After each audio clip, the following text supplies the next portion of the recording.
Marshmallow. Marshmallow. Ini anak terbuang ya.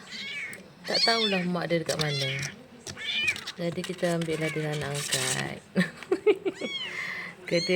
kerja dia minum susu kan. Minum susu, lepas tu kencing berak. Lepas tu tidur.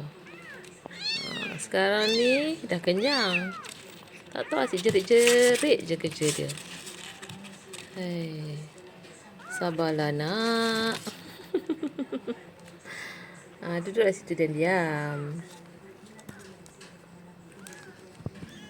Setiap kali kencing, memanglah tempat dia punya ni kita akan tukar.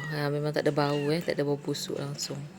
Kalau kain ni pula kalau kena kencing ke atau dia berak kita cuci terus. Tengok tu. Dia macam nak menyusu dekat badan mak dia. Macam tu lah. Sebelum tidur dia akan macam tu. Habis dia sondol-sondolnya.